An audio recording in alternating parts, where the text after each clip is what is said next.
Do the members of the lodge consider themselves to be illumined? All of them do. Without even knowing the definition of the term, the true definition of the term, they consider themselves illuminated.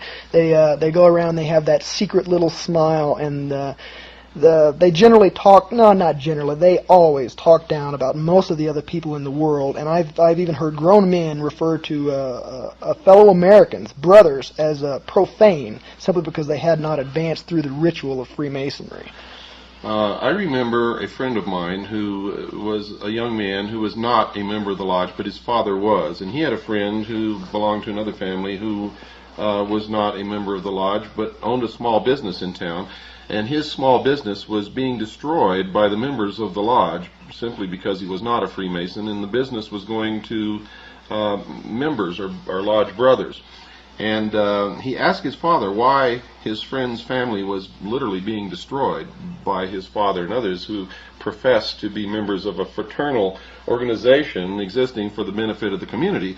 And his father told him, and I'll never forget this because it literally crushed my friend. His father told him this, quote, "If you are not one of us, you are nothing," unquote. Is this generally true? Is this the way Freemasons generally think about people who do not belong to their organization? I have personally seen Masonry interfere with family ties before, and yes, this is just how they look at the world. They consider the world to be profane, unilluminated, and this just goes hand in hand with the general attitude that is conveyed by all Masons, that they are on their road to their own form of godhood, and this manifests itself in severe racism. For all the people out there that may not be too familiar with Masons or Masonry, and this especially goes for members of minority groups who have often and usually continue to be excluded from Masonry, and especially for women, I am here to tell you that you are not welcome in the lodge. You never will be, and you never have been welcome to the lodge. This especially goes for blacks, in spite of the Prince Hall Masonry, which is the biggest joke and the biggest scam and the biggest insult to any single race I've ever seen,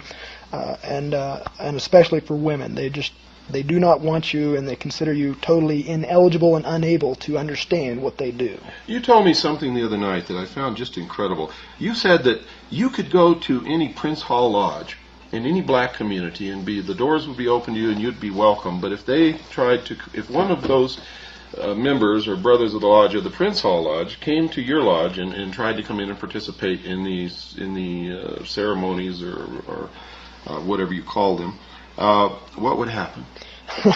It wouldn't happen. It just simply wouldn't happen. I, as a Caucasian Freemasonry, can visit any Prince Hall Lodge in the country, and as far as I know, in the world. I can also visit any lodge, period, across the world. I've been told through my initiation that I am welcome in any lodge, but this just does not apply to blacks, no matter that. Even if the ritual that they go through, and I do not know this for certain, but I know it's similar, but even if the ritual were exact, even if the same form of quote-unquote illumination that they underwent was exact, they could not ever, and I sit in a lodge with Caucasian Freemasons. I've never seen a black Freemason sit in a lodge among Caucasians, and I don't think I will. Equal opportunity and affirmative action laws are just completely ignored and considered frivolous and a joke by all Freemasons. So the New World Order that they're bringing into being is going to be racist? Entirely. It has an Aryan background, and that is where it comes from.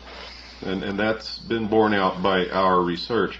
Why then would the black community form their own lodges and support the bringing about of a New World Order that is going to relegate them back into slavery? And I might add, along with the rest of us who don't belong to this religion, and it is a religion, why would they participate in something like that? Well, as you've told me yourself, and most people will understand this, the world loves a mystery, and you can control the masses by dangling a secret like a carrot in front of their nose and promising them the answer to that secret if they just merely do what you say and work for you.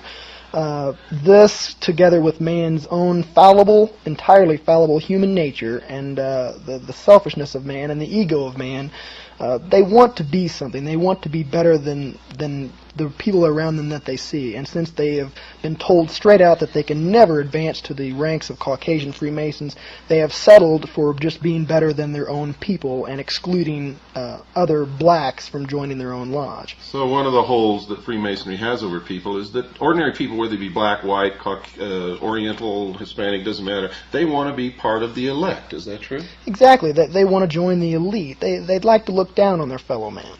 Okay. But now, if nobody coerced you, nobody proselytized you, how did you get into the lodge? I went to the door and I knocked on it.